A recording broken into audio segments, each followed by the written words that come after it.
यदि धर्म से चल रहे हो तो उसका परिणाम होता है आपके अनंत जन्मों के पापों का नाश। तो जल्दी जल्दी भोगा करके आपका अंतिम जन्म होगा। आप भागवतिक विधान को समझिए। पर जब तक आपके पाप कर्म दुख देने वाले हैं तब तक उस परम सुख तक पहुंच नहीं पाएंगे। इसीलिए जो बहुत सही चलता है, धर्म से चलता है, उसको कदम कदम पे दुख देखा जाता है। ये वीरों का मार्ग है, कायरों का नहीं कि दुख देखा विपत्ति देखी भाग पड़े। ये वो मार्ग बहुत सहनशील चाहिए। इसीलिए सबसे पहला परमार्थ के पथिक का लक्षण है तितिक्षवा। बड़े बड़े महापुरुषों को देखा गया है, ऐसे अधर्माचरण करने वालों को भी देखा है कि जुखाम नहीं, कुछ नहीं, खाए पिए बैठे चले गए, दिल फेल हुआ चले गए। बड़े बड़े महापुरुषों कैंसर ये हो, महीनों बिस्तर में ऐसे। क्यों? अब इनका ये आखिरी जन्म है। हे महाराज युधिष्ठिर, आपने पूछा कि मुझको जैसा कष्ट प्राप्त हो रहा है क्या किसी धर्मात्मा को ऐसा कष्ट प्राप्त हुआ? तो मैंने आपको भगवान अमित तेजस्वी श्री राम का पावन चरित्र सुनाया। उन्होंने आपसे भी ज्यादा कष्ट प्राप्त किया। श्री राम के कष्ट के सामने तो तुम्हारा कष्ट बहुत थोड़ा है। न ही ते व्रजनम किंचित वर्तते परम। ये जो आपको कष्ट मिल रहा है तो थोड़ा, उनको तो पग पग पर नाना प्रकार के कष्टों को सहन करना पड़ा। इसलिए धर्मात्मा पुरुष को यह नहीं सोचना चाहिए कि मेरे मार्ग में कष्ट क्यों आते हैं। यदि धर्म से चल रहे हो तो उसका परिणाम होता है आपके अनंत जन्मों के पापों का नाश। तो जल्दी जल्दी भोगा करके आपका अंतिम जन्म होगा। आप भागवतिक विधान को समझिए। यदि आप जरा सा धर्माचरण किए और सामने दुख आ गया, सोचा ये धर्माचरण का फल दुख है, नहीं, ऐसा नहीं। धर्म का फल है परम सुख। पर जब तक आपके पाप कर्म दुख देने वाले हैं तब तक उस परम सुख तक पहुंच नहीं पाएंगे। इसीलिए जो बहुत सही चलता है, धर्म से चलता है, उसको कदम कदम पे दुख देखा जाता है, क्योंकि उसके सारे पाप नष्ट हो रहे हैं और धर्म उसे महासुख में पहुंचा रहा है। अस्मिन मार्गे निषिदेयु सेन्द्रा अपिसुरासुरा। बड़े बड़े धर्मात्मा देवता या असुर या मनुष्य कोई भी हो, कष्ट पूर्वक धर्म के मार्ग में चले हैं। धर्म का तात्पर्य ही है सारे अशुभों को नष्ट करना। अशुभों का फल ही है दुख। धर्म पूर्वक चलो और दुख सहन कर लो, माया प्रपंच से ऊपर उठ जाओगे। तो ऐसे धर्म में काहे को चले? तो फिर पाप करो और पूर्व पाप और पुण्य उनका भोग करते हुए जन्मते मरते रहो, नाना प्रकार की योनियों में भटकते रहो। देखो, तुम्हें बिल्कुल चिंता नहीं करनी चाहिए। मार्कंडेय जी कह रहे हैं, अरे जिसके गांडीव धनुषधारी अर्जुन जैसे भाई हो, भयंकर पराक्रमी गदाधारी भीमसेन हो और माद्री नंदन नकुल सहदेव हो, तो आप जैसे धर्मात्मा पुरुष के ऐसे सहायक है। आप तो मरुदगणों सहित देवराज इंद्र को भी परास्त करने की अब सामर्थ्य रखते हैं। अब आपको शोक नहीं करना चाहिए। तुम्हारे जैसा महात्मा धर्मात्मा शोक के योग्य नहीं है। अब तुम इस शोक का त्याग कर दो कि वनवास में मुझे बहुत कष्ट मिल रहा है। सच्ची, यदि संतों का समागम ना हो तो परमार्थ में चलना असंभव ही है। क्योंकि ऐसी झकझोर आती है कि लगता है क्या ये फल है हमारी तपस्या का, हमारी साधना का ये फल है? नहीं नहीं, ये तो पवित्र किया जा रहा है। फल तो प्राप्त होगा तो अखंड प्रसन्नता, अखंड सुख। कदम कदम पे दुख। ये वीरों का मार्ग है, कायरों का नहीं कि दुख देखा विपत्ति देखी भाग पड़े। ये वो मार्ग बहुत सहनशील चाहिए। इसीलिए सबसे पहला परमार्थ के पथिक का लक्षण है तितिक्षवा, माने सहनशील। हर बात सहूंगा, हर कष्ट सहूंगा, कभी आपसे शिकायत नहीं करूंगा। ये पक्का समझ लो, बिना ऐसी निष्ठा ले आप इस पे नहीं चल सकते, नहीं चल सकते। ये निश्चय कर लो कि मुझे इस जन्म में भगवत प्राप्ति करनी है, ठीक है, अब मैं हर कष्ट सहूंगा। आप जैसे जैसे ज्यों ज्यों राखत हो त्यों त्यों रहियत हो हरि। हम प्रश्न नहीं करेंगे आप मुझे ऐसे कष्ट में क्यों रखते हैं। बड़े बड़े महापुरुषों को देखा गया है, ऐसे अधर्माचरण करने वालों को भी देखा है कि जुखाम नहीं, कुछ नहीं, खाए पिए बैठे चले गए, दिल फेल हुआ चले गए। बड़े बड़े महापुरुषों कैंसर ये वो, महीनों बिस्तर में ऐसे। क्यों? अब इनका ये आखिरी जन्म है, अब ये भगवान के परम धाम में जा रहे हैं।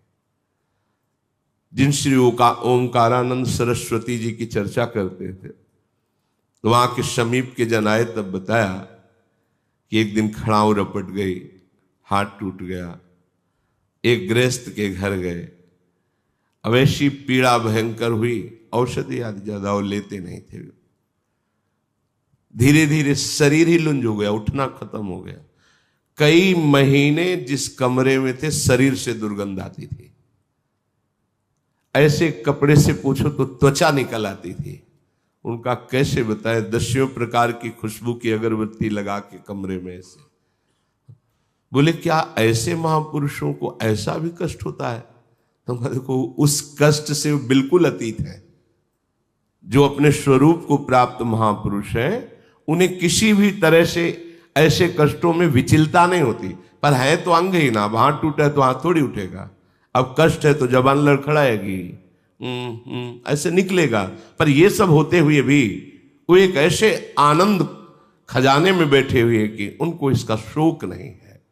अब इस संसारिक पार्थिव शरीर धारण करने वाले देहाभिमानी जन कैसे उस स्थिति को जाने। इसलिए महाराज आप जैसे धर्मात्मा को शोक नहीं करना चाहिए। युधिष्ठिर जी ने कहा महाराज आपने मेरी बात तो बता दी कि धर्मात्मा हो, ऐसे बलिष्ठ भाई हैं, लेकिन ये देवी द्रौपदी इतने कष्ट को क्यों प्राप्त हो रहे हैं? इनकी क्या गलती थी? द्वित कीड़ा मैंने की, दांव पर इनको मैंने लगाया और इन्होंने ही मुझे छुड़ाया। जब गांधारी जी ने देखा कि अब तो जब भगवान ने चीर बढ़ा दिया, अब तो सर्वनाश कर देगी ये देवी, तब हाथ जोड़कर कहा धृतराष्ट्र जी से तुरंत राजी करो द्रौपदी को, नहीं पतिव्रता है, पूरी सभा नष्ट हो जाएगी। मैं जानती हूं पतिव्रता की सामर्थ्य, क्योंकि स्वयं वो गांधारी जी पतिव्रता है। वो एक संकल्प में बड़े बैठे हुए महापुरुषों को भी भस्म कर सकती है। तब द्रौपदी जी ने ही तो मुक्त कराया अपने पतियों को अस्त्रों सहित, पर पुनः फिर षड्यंत्र रच करके एक दांव में 12 वर्ष का वनवास, 1 वर्ष का अज्ञातवास। पर ऐसी देवी मेरा त्याग नहीं किया, वनवास भी मेरे साथ है, फिर भी उसका अपहरण हुआ जयद्रथ के द्वारा, बलपूर्वक अपहरण किया गया, जो ऐसी देवी का नहीं होना चाहिए। क्या कोई ऐसी देवी हुई है जिसको पातिव्रत धर्म से रहते हुए भी कष्ट का सामना करना पड़ा हो? मैं सुनना चाहता हूं। मार्कंडेय जी बोले महाराज युधिष्ठिर, हां हुई है। प्राचीन काल में मद्र देश में एक परम धर्मात्मा राजा राज्य करते थे। वो ब्राह्मण भक्त थे, विशाल हृदय, सत्य बोलते थे और जितेंद्री थे। दान देने में तो बहुत सी उत्साहित रहते थे। उनका नाम अश्वपति था। क्षमाशील, सत्यवादी, जितेंद्री, दानी, धर्मात्मा होने पर भी उनके कोई संतान नहीं थी। जब देखा कि बहुत अवस्था बीत गई, कोई संतान नहीं, कोई राजगद्दी संभालने वाला, तो उन्होंने संतान उत्पत्ति के लिए कठोर नियमों को धारण किया। निश्चित समय शाम के सूर्य उदय के बहुत पहले थोड़ा सा प्राण पोषण के लिए ले लेना और निरंतर ब्रह्मचर्य रह करके साधन परायण रहना, पूर्ण इंद्रियों का संयम। अश्वपति बड़े बड़े विद्वानों के साथ उनके बताए हुए अनुष्ठान, गायत्री मंत्र के द्वारा 1,00,000 आहुति रोज देना, रोज 1,00,000 गायत्री मंत्र पूर्ण करते हुए आहुति देना और जितेंद्रीय रहकर अल्पाहार करके साधन परायण रहना। 18 वर्ष बीत गए साधन करते हुए। देख लो, 4 दिन साधन में लगते हो, चाहते हो कि परिणाम आया कि नहीं आया, वो व्यर्थ नहीं जाएगा, पर धैर्यवान रहो। ये परमार्थ है, तुम्हारे अनंत जन्मों के पाप जमा है, कोई 1-2 जन्म के थोड़ी जमा है, उबने की जरूरत नहीं है। रोज 1,00,000 मंत्र गायत्री से आहुति देना विद्वानों के द्वारा, एक बार प्राण पोषण के लिए थोड़ा आहार ले लेना, पूर्ण जितेंद्रीय रह करके 18 वर्ष व्यतीत हो गए साधना करते हुए। साक्षात मूर्तिमान गायत्री देवी, सावित्री देवी प्रकट हुई। जहां स्वाहा आहुति दी जाओ उसी से प्रकट हुई। समस्त ब्राह्मण अश्वपति उठकर खड़े हो गए, क्योंकि वेद माता है, परम सामर्थ्यशाली है। महान तेज यज्ञ मंडप पर छा गया। सावित्री जी अमृत के समान वचन बोली, राजन, तुम्हारे ब्रह्मचर्य, इंद्रिय संयम, प्राण संयम, मनोनिग्रह, इसे देखकर मैं बहुत प्रसन्न हो गई हूं। अश्वपति ने कहा, माता, मैं केवल धर्म की पूर्ति के लिए यह अनुष्ठान किया था, क्योंकि एक राजा होते हुए गृहस्थ हूं और मेरे संतान नहीं है, इसलिए मुझे वंश प्रवर्तक, राजगद्दी संभालने वाला पुत्र चाहिए। हे देवी, यदि आप प्रसन्न हैं तो आप मुझे पुत्र प्रदान कीजिए, क्योंकि ये न्यायुक्त संतानोत्पादन परम धर्म है गृहस्थ का। सावित्री जी बोली कि मैंने पहले ही विचार कर लिया था आपके इस भाव को, और ब्रह्मा जी से प्रमाणित करवा लिया है, क्योंकि विधान उन्हीं के द्वारा रचा जाता है। जो भाग्य में भी नहीं है उसको बदला जा सकता है तपस्या के द्वारा, भजन के द्वारा। तुम्हारे यहां एक संतान होगी कन्या रूप में। इस विषय में तुम्हें कोई प्रतिवाद नहीं करना। प्रतिवाद उत्तर, मैंने तो पुत्र मांगा था, ऐसा नहीं, एक कन्या होगी। बहुत प्रसन्न हुए, संतान तो हुई, आनंदित हो गए। देखो, कन्या या बालक दोनों समान है। अगर प्रधानता देखी जाए तो कन्या की ज्यादा है।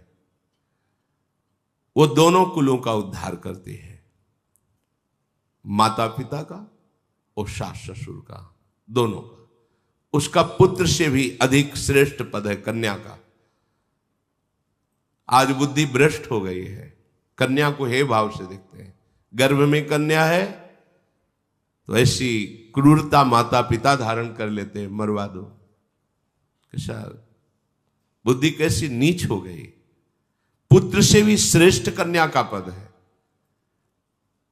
अपने तो घरों में देखा है, छोटी कन्या को अपनी ही कन्या के चरण पूछते हैं बड़े जन चरण छूते हैं, छोटे बालक के थोड़ी छूते हैं, कन्या के छूते हैं। उसे देवी भावना से देखा जाता है।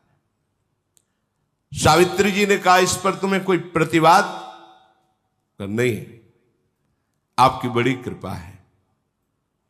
मार्कंडेय जी कहते हैं, राजा बहुत प्रसन्न हुए और सावित्री देवी ऐसा बोलकर अंतर्धान हो गई। अश्वपति अपनी मनोकामना पूर्ण मान करके अपने नगर को आए, राज्य में रहने लगे। नियम पूर्वक उत्तम व्रत का पालन करने वाले राजा ने ब्राह्मणों से सहमति लेकर गर्भ स्थापित किया अपनी रानी के। ये बड़े भागवतिक विषय है। ब्याह हो जाना कोई व्यभिचार में प्रवृत्त हो जाना नहीं है। संयम पूर्वक भगवत आराधन करते हुए संतानोत्पत्ति रूपी क्रिया भगवान की पूजा होती है। दिशाओं को नमस्कार, भगवान को नमस्कार, देवताओं को नमस्कार करके ऐसे। अब वो गर्भ कि 18 वर्ष से तो ब्रह्मचर्य है, महान तेजो में शुक्ल पक्षी चंद्रमा की भांति दिन प्रतिदिन बढ़ने लगा। समय आया, महारानी ने एक कन्या को जन्म दिया।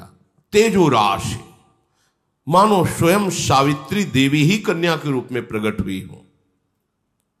जो जात कर्म संस्कार कराने वाले विद्वत ब्राह्मण आए, उन्होंने कहा ऐसी कन्या हमने नहीं देखी। ये देखो तप का फल। साक्षात सावित्री देवी की आभा प्रकट हो रही है, इसलिए इस कन्या का नाम सावित्री ही रखा जाएगा। मूर्तिमान सौंदर्यता की देवी लक्ष्मी के समान दिन प्रतिदिन बढ़ने लगी। बड़ा आनंद। कुछ समय में वो नवकिशोर अवस्था को प्राप्त हुई। ऐसा लगता था मानो सोने की कोई प्रतिमा हो। जो देखता उसकी आंख सामर्थ्य नहीं रखती, नीचे झुक जाती। कोई सावित्री की तरफ आंख उठा के भी देखने की, ऐसा तेज, दुर्धर्ष तेज, कमल के समान मनोहर नेत्र वाली, अपने तेज से प्रज्वलित हुई अग्नि के समान। किसी भी राजकुमार की हिम्मत नहीं कि उसे वरण कर ले पत्नी के रूप में। एक दिन उपवास करके, सिर से स्नान करके, देव पूजन करके, ब्राह्मणों से स्वस्ति वाचन करा करके, इष्ट देवता का प्रसाद माथे पे धारण करके वो अपने महात्मा पिता के पास गई और प्रणाम किया। गौर से देखा कि मेरी पुत्री तो नवकिशोर अवस्था को प्राप्त, अर्थात अब ब्याह के योग्य हो रही। उन्होंने कहा, बेटी, किसी भी राजकुमार की सामर्थ्य नहीं कि तुम्हें वरण कर सके। मुझे सब मंत्रीजन समाचार देते हैं, पर मेरे को इस दुख से तुम ही निकाल सकती हो। अगर तुम्हारा ब्याह नहीं हो रहा तो फिर मैं दुखी तो रहूंगा। स्वयं कोई राजकुमार वरण नहीं कर रहा तुम्हारा, क्योंकि गुप्तचरों द्वारा पता चलता है। किसी वर में इतनी सामर्थ्य नहीं कि तुम्हारा पाणी ग्रहण कर सके।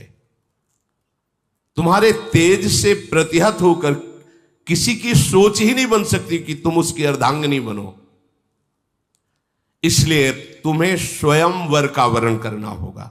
कोई वर तो तुम्हें वरण नहीं कर रहा, ऐसा तेज तुम्हारा सौंदर्य है।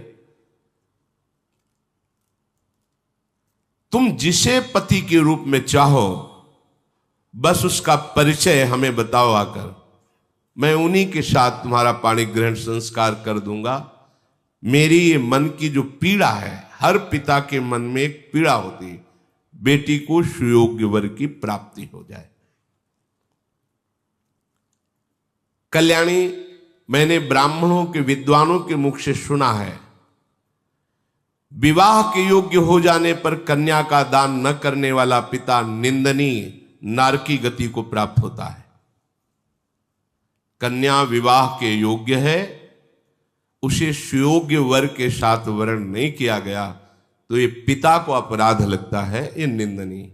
ये देखा है, बड़ी शोक और चिंता में हो जाते। जब जनक जी हो गए तो औरों की बात क्या, परम ज्ञानी ब्रह्मबोध संपन्न, जब कोई राजकुमार अजगो को नहीं उठा पाया तो वो बोले कि हाय, यदि मैं ऐसा जानता कि पृथ्वी वीरों से शून्य हो गई तो मैं ऐसी शर्त ही नहीं रखता, ऐसी प्रतिज्ञा नहीं रखता, आज मेरी पुत्री कुंवारी रह जाएगी मेरी प्रतिज्ञा के कारण। तब लखनलाल ने कहा, कैसी बात बोल दी, जहां प्रभु विराजमान है ऐसे शब्द आपको नहीं बोलना चाहिए। ए अजगौ की बात क्या, भगवान अगर आदेश कर दें तो पूरे ब्रह्मांड को कच्चे घड़े की तरह भी तोड़ दो। जनक जी भी शोकित हो गए थे। सावित्री जी के पिताजी कहते हैं कि हमने बड़े बड़े शास्त्र विद्वान महापुरुषों से सुना कि विवाह के योग्य हो जाने पर कन्या का जो सुयोग्य वर के साथ पाणी ग्रहण संस्कार नहीं कराता समय पर, वो पिता निंदनीय है, वो अपराधी है, उसको दंड मिलता है। इस बात का कर्तव्य है। जो पिता के पधार जाने पर अपनी माता की रक्षा नहीं करता, पूर्ण सेवा नहीं करता, वो पुत्र अपराधी है, धिक्कार योग्य है, उसे दंड मिलता है। जो सुयोग्य पत्नी प्राप्त होने पर भी पति अन्य की तरफ काम भावना करके अपनी पत्नी का तिरस्कार, वो दंडनीय अपराध है। हमारे भागवती कानून में उसको दुर्गति प्राप्त होगी। इसलिए मेरी बात समझकर बेटा तुम अपने योग्य पति की खोज करो, ऐसी चेष्टा करो जिससे मैं नारकी गतियों को प्राप्त ना हो, क्योंकि तुम यौवन अवस्था को प्राप्त हो रही हो और कोई भी वर साहस नहीं कर रहा तुम्हें अपनी पत्नी बनाने का। मार्कंडे जी कहते हैं, महाराज युधिष्ठिर, पुत्री से ऐसा कहकर कुछ सेना प्रधान अंगरक्षक और बूढ़े मंत्री और विद्वान ब्राह्मण साथ दे दिए, सब सेवा सामग्री और यात्रा। आप खोज करो अपने योग्य वर की।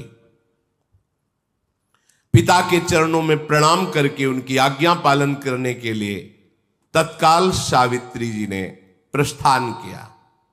स्वर्णमय रथ आसपास अंगरक्षकों से घिरी हुई, विद्वान ब्राह्मण मंत्री सब साथ चल रहे।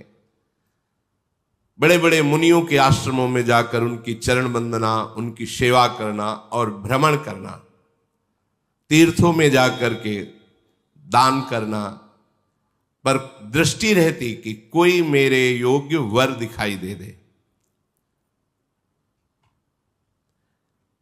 एक दिन की बात है, महाराज अश्वपति सावित्री जी के पिता सिंहासन पर विराजमान थे। उसी समय देखा सर्व त्रिभुवन पूजनीय भगवान देवर्षि नारद जी पधारे। खड़े हो गए, साष्टांग प्रणाम किया, चरण धोए, अर्घपाद्य आदि देकर वंदना करके विराजमान किया। इधर सावित्री जी खोज कर रही थी। उन्होंने देखा जंगल में एक साधारण वस्त्र, एक ही केवल, नीचे कोई वस्त्र नहीं, कोई आभूषण नहीं, कांधे पे कुल्हाड़ और लकड़ी का छोटा सा गट्ठर। देखा और कहा, ये मेरे पति बनने योग्य है। मंत्रियों ने कहा, तुम्हारा इस समय विवेक काम कर रहा है? आप देख रहे कौन है? बोले, मेरे मन ने स्वीकार कर लिया कि ये मेरे योग्य पति हैं। अब आप जानकारी आप कीजिए। तत्काल जानकारी शुरू हुई। पता चला यहीं पास में एक फूस की झोपड़ी है जिनमें इनके माता पिता रहते हैं, वो भी आंखों से अंधे हैं। यही उनका भरण पोषण करते हैं। समिधा आदि लाकर, यज्ञ आदि, फल आदि जंगल के, लकड़ी आदि बेचकर कुछ व्यवस्था ऐसी। मूल में कौन है? पता चला कि दुमतसेन नाम के राजा थे। शत्रु पक्ष ने विजय प्राप्त कर ली तो अपने बालक को लेकर जंगल में समय व्यतीत कर रहे हैं। और यहां आने पर वो सब सोच सोच करके इनकी जीवती आंखों की दोनों की चली गई है, और यही अपने माता पिता का भरण पोषण, बस यही मेरे पति है। फिर विद्वानों ने, मंत्रियों ने कहा, आप समझ रही हो, खाने को नहीं है, आप राजकुमारी हो, इतना वैभव। मैंने वरण किया। जब वो सभा में प्रवेश कर रही थी अपने पिता के, तो देवर्षि नारद जी विराजमान थे। पिताजी के साथ देवर्षि नारद जी को बैठा देखकर सावित्री देवी ने नारद जी के दोनों चरणों को स्पर्श करते हुए मस्तक पधराया। नारद जी ने कहा, कहां से आ रहे हो आप? उनका वर की खोज में। अभी अभी मैं आई हूं अपने वर का वरण करके। सावित्री जी ने कहा, आप जानना चाहेंगे? पिताजी सुनो, वो शाल्व देश में दुमत्सेन नाम के प्रसिद्ध एक धर्मात्मा राजा थे। शत्रु पक्ष ने विजय प्राप्त करके उस राज्य पर अधिकार कर लिया, तो वो अपने एक पुत्र को लेकर के जंगल में भाग गए और बहुत सी विपत्तियों का सामना और चिंतन करने का उनके दोनों नेत्र चले गए, राजा और रानी के। और उनके जो पुत्र हैं उनका नाम सत्यवान है। वो अपने माता पिता का भरण पोषण कर रहे हैं और मेरे योग्य पति वही है। मैंने मन से उनका वरण कर लिया है। सावित्री जी ने संभाषण नहीं किया था। नारद जी एकदम बोल उठे, नहीं नहीं नहीं, ऐसा नहीं, बड़े खेद की बात, शोक की बात है, तुमने ऐसे को वर्ण कर लिया।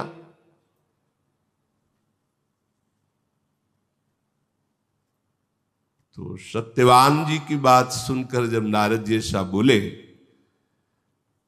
उनके पिता ने कहा, क्यों? गुणहीन, धर्महीन, आचरणहीन क्या?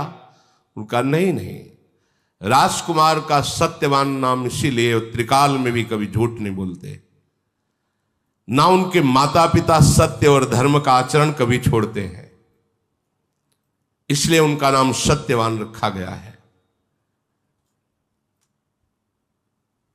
राजा ने कहा, देवर्षि, फिर आप एकदम चौंक क्यों पड़े? जब ऐसे सत्यवान हैं तो आप ऐसा? नारद जी ने कहा, वो सूर्य के समान तेजस्वी हैं, बृहस्पति के समान बुद्धिमान हैं, और इंद्र के समान वीर है, पृथ्वी के समान क्षमाशील है। तो फिर महाराज आप एकदम आश्चर्यचकित होकर नहीं नहीं क्यों बोल पड़े? सुनो, वे दान देने में भी रंतिदेव के समान है, उशीनर पुत्र महाराज शिवी के समान शरणागत की रक्षा करने में समर्थ है। वो बहुत ही सुंदर और प्रिय दर्शन जैसे चंद्रमा सबको प्रिय लगता है, वो रूपवान भी है। फिर महाराज क्या आपने दोष देखा? आप तो जितनी बात बता रहे हैं ये तो सब किसी महापुरुषों में होती है। इन सब गुणों को ढक देने वाला हमने एक दोष देखा। क्या? वो बस 1 वर्ष जीवित रहेंगे। आज से 1 वर्ष जीवित रहेंगे और 1 वर्ष में उनका शरीर छूट जाएगा। पिताजी भी कांप गए। नहीं नहीं, ऐसा वर्ण नहीं वर्ण करना, 1 वर्ष। राजा बोले, बेटी तुम दूसरा वर वर्ण कर लो। सत्यवान सब गुणों से युक्त है पर 1 वर्ष जीवित नहीं, नहीं ऐसा नहीं। भगवान देववंदित नारद जी के वचन परम सत्य होते हैं। 1 वर्ष में उनकी मृत्यु हो जाएगी, फिर तुम वैधव्य जीवन व्यतीत करोगी। नहीं, ऐसा नहीं। सावित्री बोली, धर्मात्मा पुरुष निर्णय एक बार ही करता है। हमारे सनातन धर्म में कन्या एक बार पुरुष का वरण करती है और दानी एक बार वचन देता है, दे दिया बस, दोबारा नहीं। ये 3 बातें धर्मात्मा पुरुष में होती हैं। ये तीन बातें उसी में होती है जिसमें धर्म जागृत होता है। एक बार निर्णय कर दिया, कर दिया। एक बार पति का वरण हो गया, हो गया। ये आज की मंद बुद्धि, मलिन बुद्धि इस बात को एक बार कह दिया, दिया तो दिया, फिर उसमें लौट कर नहीं सोचा कि मेरे प्राण जाएंगे या मैं भूखा रहूंगा। धर्मात्मा पुरुष में तीन लक्षण। एक बार निर्णय कर दिया, एक बार कन्या ने वर का वरण कर लिया, एक बार दान देने के समय बोल दिया ये तुम्हें दिया, फिर कुछ भी हो जाए पीछे नहीं हटना। अब अल्पायु हो या शतायु हो, गुणवान हो या गुणहीन हो, मैंने एक बार सत्यवान को पति रूप से देख लिया। सत्यवान को भी पता नहीं, बस सत्यवान ही मेरे पति रहेंगे, चाहे 1 वर्ष हो या 1 दिन हो। यह है धर्म। मैं जो मन से निश्चय करती हूं वही वाणी से बोलती हूं और उसी को क्रिया रूप में परिणित करती हूं। और यही सत्य धर्म में चलने वाले की पहचान है। वाणी, मन और क्रिया एक ही होनी चाहिए। मन में कुछ और, बोल कुछ और रहा है, क्रिया कुछ और है, ठीक बात नहीं है।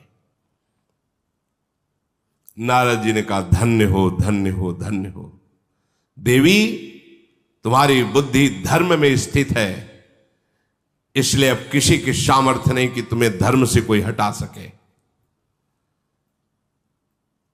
पुत्री, तुमने जो सत्यवान के साथ वरण करने की निष्ठा दिखाई, मैं बहुत प्रसन्न हुआ। देवर्षि नारद जी ने कहा। राजा बोले कि मेरा हृदय भी फूल गया, मुझे ऐसी संतान मिली जो धर्मनिष्ठ है। बेटी मैं वैसा ही करूंगा जैसा तुम निर्णय किए हुए हो, क्योंकि धर्म का यही निर्णय है। वो केवल देखा और मन में ठान लिया, कोई आगे प्रक्रिया ब्याह की नहीं हुई थी। सत्यवान को भी बात नहीं पता थी। नारद जी ने कहा कोई विघ्न बाधा तुम्हारे ब्याह में न पड़े, मैं ऐसा आशीर्वाद देता हूं। अच्छा, मैं चलता हूं। भगवान नाम गुणगान करते हुए वो भगवत धाम की तरफ नारद जी चले। इधर विवाह की तैयारियां हुई। युधिष्ठिर, अश्वपति ने बड़ी प्रसन्नता से ब्याह की सामग्री एकत्र करवाई। फिर बड़े बूढ़े ज्योतिषाचार्य, विद्वान, ज्ञानी ऋषिजन, ऋत्वजन, पुरोहितजन, इन सबको और बहुत सी भोग सामग्री, बहुत सी धन संपत्ति साथ में ली और उसी तपोवन की यात्रा की जहां सत्यवान जी रहते थे। वहां आश्रम के निकट पहुंच करके सब सवारियां रुकवा दी और नंगे पैर होकर के अश्वपति, जो सावित्री जी के पिता थे, पाग हटाकर, सर का पाग और चरणों की पादुका ये हटा करके, ये सबसे बड़ा सम्मान होता है, ब्राह्मणों को आगे करके वहां गए। तो वहां देखा नेत्रहीन राजा और रानी, सत्यवान के जो माता पिता हैं, एक साल वृक्ष के नीचे बैठे नाम जप कर रहे हैं। कुशा की चटाई है, जंगली कुशा की। अश्वपति ने जाकर के उनका पूजन किया, प्रणाम किया, फिर परिचय रखा। मैं अश्वपति हूं, अर्घादि के द्वारा आपकी आराधना कर रहा हूं। वेद मंत्रों के ज्ञान करने वाले ब्राह्मणों के द्वारा स्वस्ति वाचन कराकर बहुत सी गौएं और संपत्ति आपको समर्पित करता हूं। इसका उद्देश्य है कि आपके पुत्र सत्यवान को मैं अपनी पुत्री समर्पित करता हूं। हे धर्मज्ञ, इस सावित्री नाम की मेरी तेजोमयी देवी स्वरूपा कन्या है, इसे आप पुत्र वधू के रूप में स्वीकार करें। वो बूढ़े जिनके नेत्र नहीं, अंधे हो गए थे, वो बोले महाराज क्या देखकर विवाह कर रहे हो? वैसे मैं भी राजा ही था, पर राज्य भ्रष्ट हो चुका हूं, छिन चुका है राज्य। यहां तो भरपेट भोजन की भी व्यवस्था नहीं है। और आपकी कन्या राजकुमारी, आप खुद कह रहे हैं देवी है, तो उसके पालन पोषण के लिए मेरे पास कोई सामग्री नहीं। इस वन में इस झोपड़ी के सिवा क्या है, कैसे वो रहेगी? इसलिए आप विचार कर लीजिए। अश्वपति ने कहा, महाराज सुख और दुख ध्यान देने योग्य बात है। सुख और दुख, संपत्ति और विपत्ति तो आती जाती रहती है। मतलब कन्या पक्ष को वर का क्या देखना है? वो धर्मात्मा है, शीलवान है, वो सही ढंग से चलता है कि नहीं। भले गरीब है आज तो कल धनी भी हो सकता है, लेकिन वो व्यभिचारी है, नीच आचरण वाला, हिंसात्मक स्वभाव वाला, आज धनी है तो एक दिन दरिद्र हो जाएगा। ऐसी जगह कन्या सुख प्राप्त नहीं करती। जो व्यभिचारी प्रवृत्ति की, चाहे कन्या हो या पुत्र हो, ये फिर निष्ठाएं नहीं होती, पवित्रता नहीं होती, वो परिवार सुखी नहीं रहता, जलते रहते हैं। मैं इस बात को अच्छी तरह जानता हूं कि सुख और दुख, संपत्ति और विपत्ति ये आती जाती रहती है, ये कोई स्थायी बात नहीं। आज गरीब है तो कल महान हो सकता है। यदि धर्मात्मा है, धर्म से चलता है, तो वो खास बात मेरे लिए है, सावित्री के पिताजी का। और वो सब सत्यवान में मैं देख रहा हूं। मैं बड़ी प्रार्थना करता हूं, आपकी शरण में हूं, आप मेरी पुत्री को स्वीकार कर लीजिए। मैंने सुना है धर्मात्मा पुरुष शरण में आए हुए को वापस नहीं करते, इसलिए आप बड़ी दैन्यता से बात कर रहे हैं। आप ऐसा न कहें कि आप राज्य से च्युत हैं। आप ऐसे धर्म को धारण किए हुए हैं कि एक राजा का भी सम्मान छोटा पड़ेगा यदि आपको दिया जाए, क्योंकि धर्म आप में विराजमान है। मैं तो आपकी शरण में हूं, आप इतने महान हैं। नाम जप करते हुए वनवास कर रहे हैं। बस मेरी इच्छा है मेरी कन्या आपकी सेवा में रहे, आप पुत्र वधू रूप में ग्रहण कीजिए।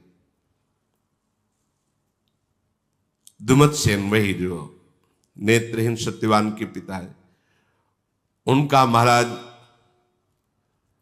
यदि ऐसा भाव आपका है तो मैं अपना सौभाग्य समझूंगा कि आप जैसा धर्मात्मा राजा और सावित्री जैसी देवी हमारी संबंध में आएगी।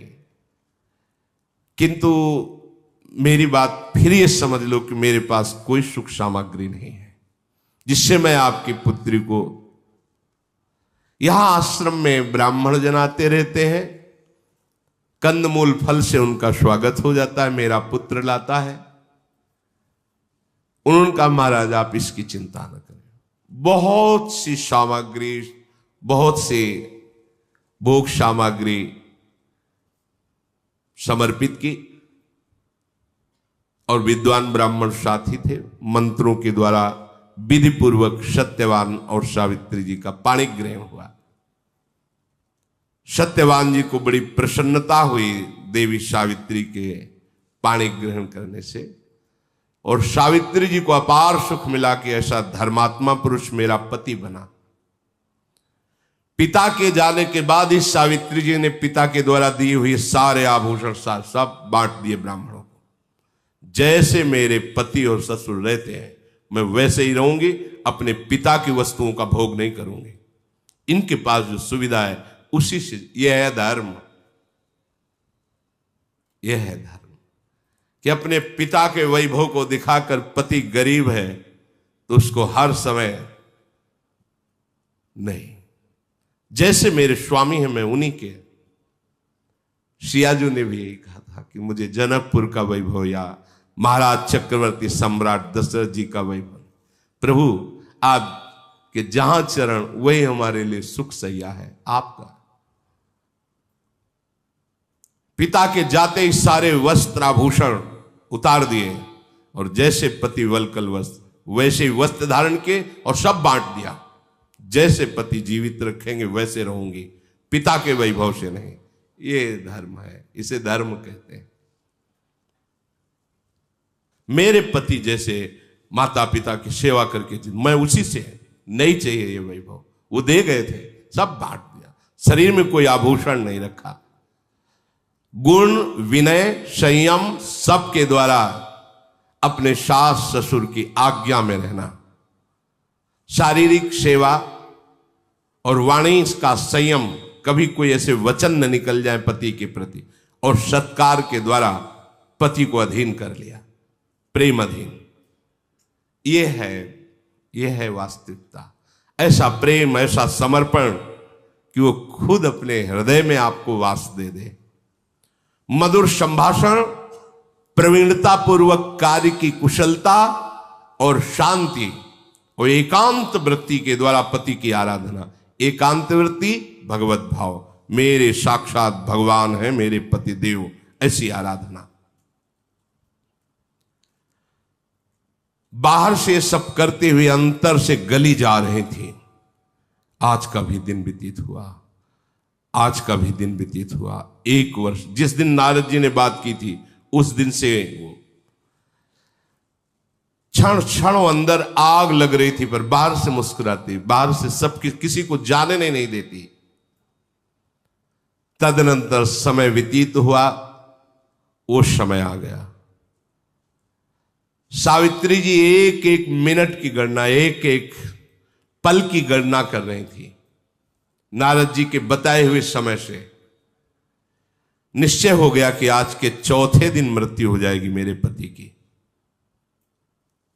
एक जगह खड़ी हो गई, न जल न भोजन, बस मंत्र जाप, रात दिन, किसी को कुछ नहीं बताया। सावित्री का कठोर नियम सुनकर उनके ससुर ने पूछा, ये कौन सा व्रत आप आरंभ कर रही हैं? सुना है तुम 3 दिनों तक कोई भी आहार नहीं ले रही, जल नहीं, भोजन नहीं, क्या तुम्हारे मन में चल रहा है? तो उनका पिताजी, आपको चिंता करने की बात नहीं है, ऐसे ही मन में आया है कि मैं ऐसे रहूं। जब कार्य पूरा हो जाएगा तो मैं आपको बता दूंगी। अभी आपसे क्षमा चाहती हूं कि आप हमसे ना पूछे कि मैं क्या कर रही हूं और क्यों कर रही हूं।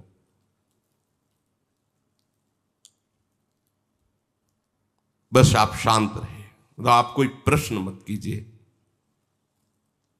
तो उनका, बेटी तुम्हारा व्रत भंग हो ऐसा मैं तो भी नहीं चाहूंगा, तुम समुचित रूप से व्रत करो। मैं नहीं बोलूंगा, मैं जानता हूं कि तुम जो भी निर्णय लोगी वो धर्मयुक्त होगा। 3 दिन व्यतीत हुए, अब कल चौथा दिन है। निश्चित पति की मृत्यु है। रात भर अशुभ प्रवाह करती हुई भगवान नाम जप करती रही। हे भगवान, आप ही मेरे पति की रक्षा कर सकते हो। जे ही सूर्योदय हुआ, बड़े बूढ़े ब्राह्मणों को प्रणाम करना, सास ससुर को प्रणाम करना दिन की दिनचर्या थी, वैसे ही प्रणाम किया। और सावित्री जी ने सास ससुर से कहा, अभी तक हमने आपसे कोई वस्तु नहीं मांगी, आज मैं एक बात आपसे मांग रही हूं। कहा, बेटी हमारे पास है ही क्या जो मैं तुम्हें दे सकूं? बोले, जब से पाणी ग्रहण संस्कार होकर आया मैं आपकी सेवा से बिलक नहीं हुई, आज मुझे आदेश कीजिए। पति जो लकड़ी लेने जाते हैं, समिधा लेने जाते हैं, फल मूल लेने, आज मैं उनके साथ वन देखना चाहती हूं और उनके साथ जाना चाहती। ये ना सत्यवान को पता है न उनके माता पिता को पता है।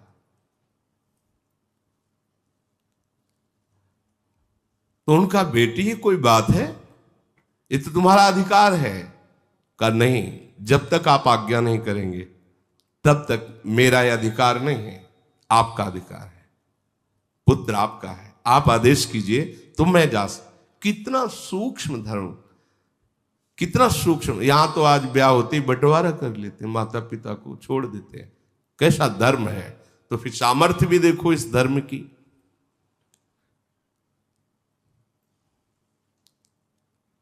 आज मैं इसलिए जाना चाहती हूं कि आज कोई मेरा बहुत बड़ा मनोरथ है। जब मैं वो मनोरथ पूर्ण कर लूंगी तब आप भी प्रसन्न हो जाएंगे, देख लेना। अपने सास ससुर से कहा। सत्यवान ने कहा, सुंदरी तुमने पहले कभी ऐसा नहीं कहा हमारे साथ चलने को, आज ही क्यों? बन बड़ा दुखदाई है, मैं बचपन से रह रहा हूं, मुझे अभ्यास है। तुम एक तो कई दिनों से ना आहार लिया है, जल आदि, खड़ी ही रही हो, मुझे लगता है तुम वन में चलने लायक नहीं हो। सावित्री ने कहा, भगवान मुझे कोई कष्ट नहीं है, मुझे कभी भी कहीं भी चलने में थकावट नहीं होती, मेरा मन बहुत उत्साहपूर्ण रहता है, बस आपसे प्रार्थना है आप कहीं मना न कर दीजिए। सत्यवान ने कहा कि आज तक तुमने कोई चाह नहीं प्रकट की, अगर साथ ही चलना चाहती हो तो चलो, हम मना नहीं करेंगे। महान व्रत का पालन करने वाली सावित्री ब्राह्मणों को, सास ससुर को प्रणाम करके एकाकार वृत्ति केवल भगवान में, ये बहुत बड़ी बात है। कदम पति के साथ चल रहे, चिंतन भगवान का चल रहा है। आज देखते हैं कि मृत्यु कैसे हमारे पति को ले जाती है। हृदय घबरा रहा है, जलन पैदा हो रही है, भगवद स्मरण एक तार चल रहा है,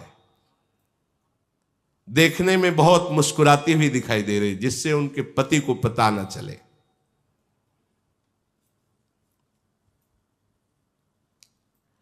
सत्यवान जी दिखाते, देखो विशाल नेत्रों वाली सावित्री, ये कैसा सुंदर वन है, देखो यहां मयूर कैसे नृत्य कर रहे, देखो ये कितनी पवित्र जल बहाने वाली नदी है। धीरे धीरे सावित्री जी चल रही, पर दाह बढ़ रहा है, क्योंकि उनको पता है कुछ ही क्षण रह गए मृत्यु के, और पति को पता नहीं है। कुछ फल चुने, फिर लकड़ी काटने के लिए पेड़ पर चढ़ गए, कुल्हाड़ चला रहे थे, वो बस एकाग्रता से दे। उन्होंने कहा, सावित्री बिना श्रम के इतना पसीना आ रहा है, अरे मेरा तो सर भी फटने लगा है। उनका, भगवान आप नीचे आ जाइए, कभी कभी ऐसा हो जाता है, आप नीचे आ जाइए। नीचे आए तो उनका ऐसा लग रहा है कि मेरे हृदय को कोई छेद रहा है, बहुत हृदय में पीड़ा हो रही, अरे मेरे अंग फटते चले जा रहे हैं। सावित्री जी बैठ गई, कहा भगवान आप आराम से लेट जाइए, और अपनी गोद में सर रखा, सहलाने लगी। आप आराम से सो जाइए, अभी सर दर्द ठीक हो जाएगा। और वो तो सावधान, समझने की समय बिल्कुल मृत्यु का है। सावित्री जी गोद में अपने पति का सर रखकर सहला रही हो, आसपास दृष्टि देखते हैं कौन आता है। उसी समय देखा, मुहूर्ता देव चा पश्यत पुरुषम रक्तवाससम बद्धमौलिम वपुष्मंतो मादित्य सम तेजसम। आदित्य सम तेज, मानो सूर्य उदय हो गए हो, लाल वस्त्र धारण किए हुए, भयानक रूप, सिर पर मुकुट बंधा हुआ, भय पैदा हो रहा है। हाथ में पास लिए आकर वहां खड़े हो गए। सावित्री जी ने देखते ही पति का सर जमीन पे रखा और भूमि पर प्रणाम किया, माथा टेक के, और हाथ जोड़कर कहा, मैं समझती हूं कि आप कोई देवता नहीं है, लोकपाल है, क्योंकि इतना तेज लोकपालों में ही होता है। अगर आप उचित समझे तो हमें अपना परिचय बता सकते हैं। पतिव्रता से सावित्री तथैव च तपोन्विता, तुम पतिव्रता हो और तुम आत्मबल से युक्त महान तपस्विनी हो, इसलिए मैं तुमसे वार्तालाप कर सकता हूं। तुम मुझे लोकपाल यम इस नाम से मेरा परिचय दिया है। मैं यमराज हूं, तुम्हारे पति की आयु समाप्त हो चुकी है, इस पास में बांध करके अभी अभी मैं उनको यहां से ले जाऊंगा। सावित्री जी ने पूछा कि मैंने तो सुना है यमदूत आते हैं, पर आप यहां स्वयं पधारे, दूत नहीं आए, ऐसा क्यों? श्रूयते भगवान दूतास्तवागच्छन्ति मानवान, मनुष्य को लेने के लिए तो यमदूत आते हैं। नेतु किल भगवान कस्मात, आप स्वयं आए, स्वयं प्रभु। भगवान यमराज ने कहा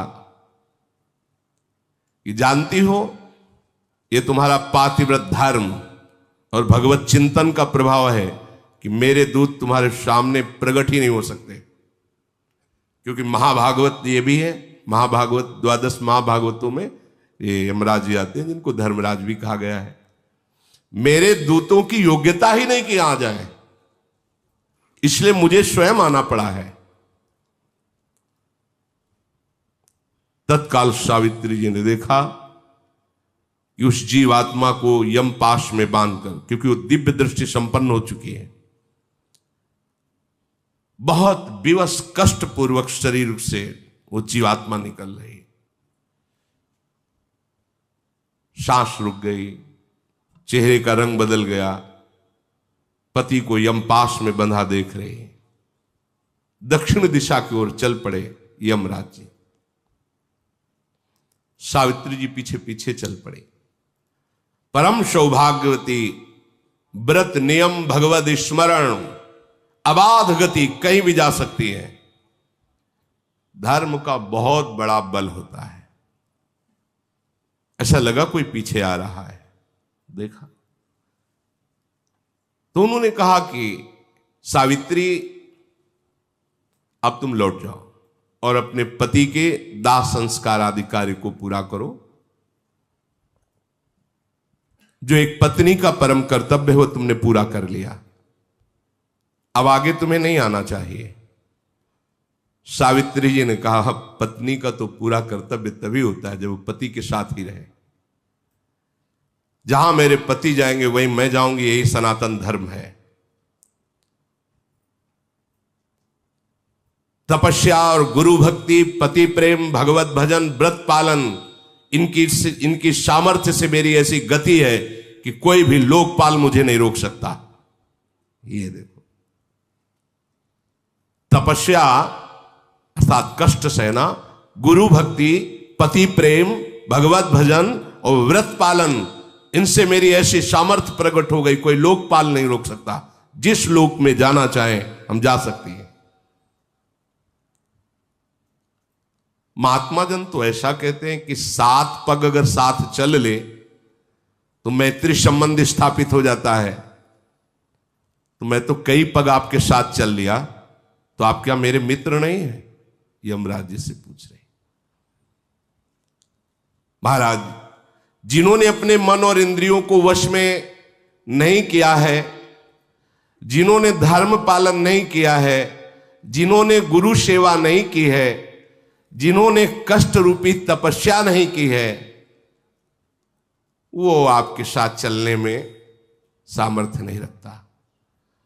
महात्मा लोग विवेक विचार से ही धर्म का वर्णन करते हैं और धर्म प्राप्ति ही जीवन का परम लाभ है। इसलिए सबसे श्रेष्ठ वही है जो धर्म से चलता है। यमराज जी ने कहा तुम्हारी बात सुनकर मुझे बहुत आनंद हुआ, तुम्हारा पति प्रेम और तुम्हारा निष्ठा भाव, अब तुम लौट जाओ, मैं बहुत प्रसन्न हूं। सत्यवान के जीवन के सिवा और तुम जो चाहो एक वरदान मांग सकती हो। सावित्री जी ने कहा भगवान, मेरे ससुर और सास वो राज्य भ्रष्ट हैं, राज्य छिन गया है, उनकी आंखें नहीं हैं, तो आप कृपा करो मेरे सास ससुर की आंखें ज्योतिमय और वो बलवान हो जाए और तेजस्वी हो जाए, स्वस्थ, जैसे वो राजकाज के समय थे, वैसी उनकी शरीर की कांति हो जाए। तथास्तु, ऐसा ही हो। फिर लौट के दिखा रहे, उनका लौट जाओ ना। कहा भगवान आप कैसा कैसे कह सकते हैं? मेरे स्वामी को आप लिए जा रहे हो, मेरे से कह रहे हैं आप लौट जाइए। जहां मेरे पतिदेव रहेंगे वहीं मैं निश्चित वहीं रहूंगी। मेरे प्राणों को ले जा रहे हैं और शरीर को कह रहे हैं आप वापस लौट जाओ। असंभव। हे देवेश्वर, आप मेरी बात सुनिए। शताम सकृत संगत मीप्सितम परम ततः परम मित्रमिति प्रचक्षते न चा फलम सत्पुरुषेण संगतम ततः सताम सन्निवसेत समागमे। संत पुरुषों का तो एक बार दर्शन और समागम हो जाए तो उसका परम मंगल हो जाता है। कहीं संत पुरुषों से मित्रता हो जाए तो फिर उसके मंगल में कहीं संशय रहता है, कल्याण में। मैंने सुना है साधु पुरुषों का संग कभी निष्फल नहीं होता, इसलिए मुझे साधु संग मिला है आपका। महाभागवत हो आप, निष्फल कैसे हो सकता है? मुस्कुरा दे यमराज जी, बोले बहुत गूढ़ बात तुमने कही, मेरा मन प्रसन्न हुआ। सत्यवान के जीवन को छोड़कर तुम एक वरदान और मांग सकते हो। तो उनका मेरे सास ससुर का राज्य छिन गया था, वो राज्य मिल जाए।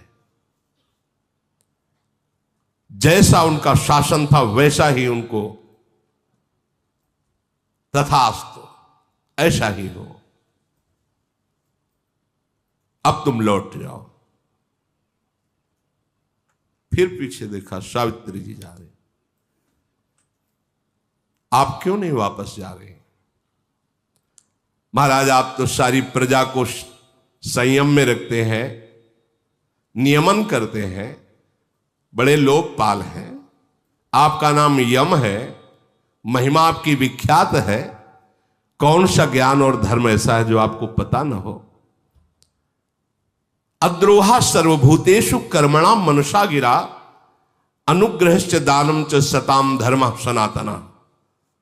मन, वाणी और क्रिया द्वारा जो अपने जीवन में किसी को भी कष्ट नहीं देता, सब पर दया भाव रखता है और दूसरों को सुख देता रहता है, वही साधु है, वही सनातन धर्मी है। संसार के लोग अल्पायु होते हैं, भोगों से शक्तिहीन हो जाते हैं, पर आप जैसे महात्मा की अगर कोई सानिध्य प्राप्त कर ले तो फिर उसे अमंगल नहीं देखना पड़ता। यमराज बोले बहुत सुंदर धर्म की बात कही।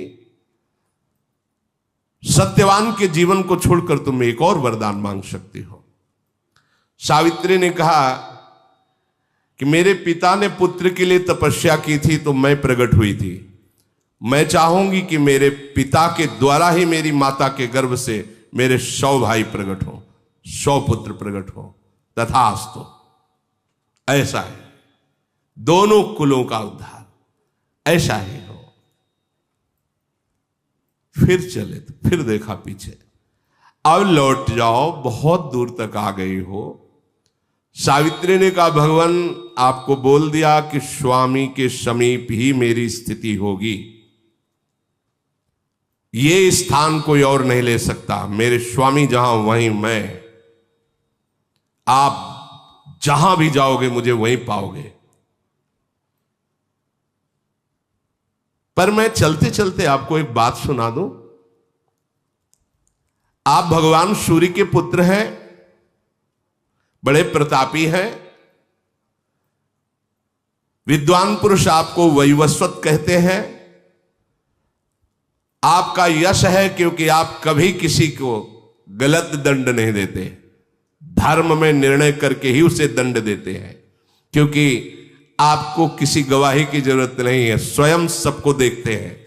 इसीलिए आपका नाम धर्मराज है, महाराज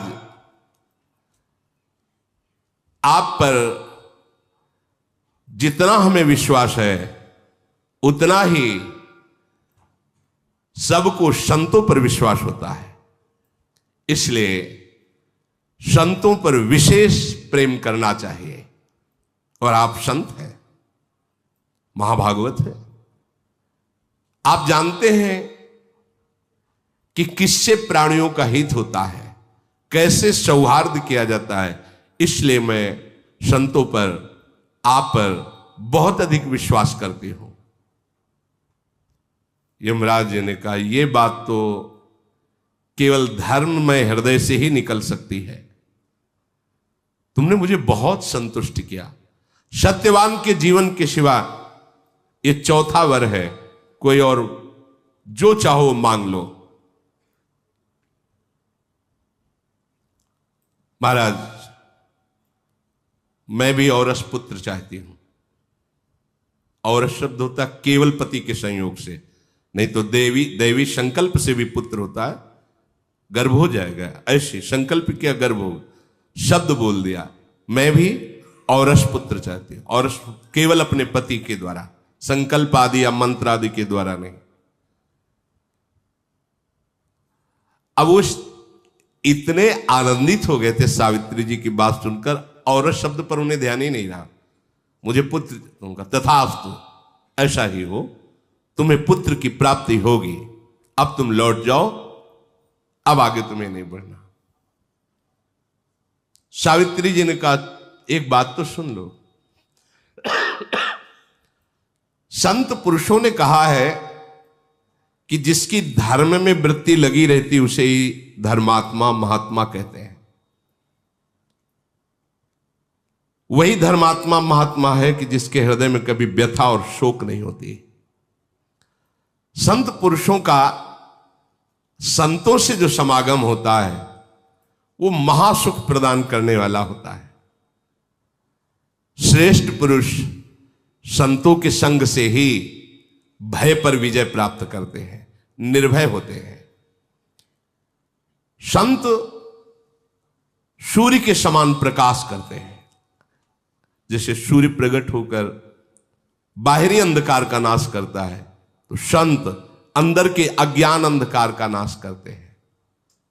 संत महात्मा पूरी पृथ्वी को अपने भजन संकल्प बल से सुख प्रदान करने की चेष्टा करते हैं। संत पुरुष भूत, वर्तमान और भविष्य तीनों को मंगल कर देते हैं। संत पुरुषों के बीच में यदि रहने को मिल जाए तो कोई भी माया जनित दुख उसे दुखी नहीं कर सकता।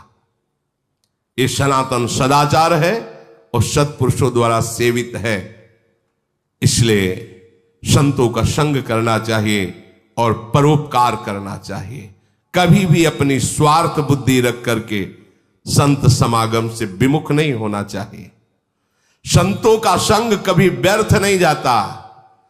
संतों के संग से स्वार्थ की भी हानि नहीं होती। संतों का कृपा प्रसाद अर्थ और मान को भी बढ़ा देता है। संतों में नित्य निरंतर भाव बने रहने से संपूर्ण जगत का मंगल होता है। धर्मराज ने कहा, ऐसी गंभीर वाणी और संत निष्ठा, बहुत प्रसन्न हुआ। क्या कोई और वर मांगने की इच्छा है? सत्यवान के सिवा अगर चाहो तो और वर मांग सकती हो। सावित्री जी ने कहा, नहीं नहीं नहीं, मैं कोई वर मांगने के लिए नहीं कह रहे। जो वर दिया है उसकी प्रशंसा की है कि आप संत, आपके जैसे संतों का समागम प्राप्त होने पर किंचन मात्र दुख। आपको पता है अभी आपने क्या वर दिया? आपने कहा तथास्तु, और हमने मांगा था औरस पुत्र। कैसे होगा? खड़े हो गए धर्मराज जी। मैं एक पतिव्रता हूं, जानते हो, मन वचन कर्म से आज तक किसी की ओर काम भाव से नहीं देखा। काम भाव से उत्तम के बस अस मन माही, सपने हुआन पुरुष जग नाही। मेरे पति को अब छोड़ो, क्योंकि आपका वचन कभी झूठा नहीं होता। पति के बिना औरस पुत्र नहीं हो सकता। धर्मराज को, एक पतिव्रता ने धर्मराज को उत्तरहीन कर दिया। आपने वर दिया ना, फिर आपका अधिकार कैसे बनता है कि आप हमारे पति को ले जाएं? और आप भाग्य पलटने में सामर्थ्यशाली हैं। ऐसा नहीं कि भाग्य के लिखा चलेगा। अब आप अपने वचन को याद कीजिए, तथास्तु कैसे पूरा करेंगे?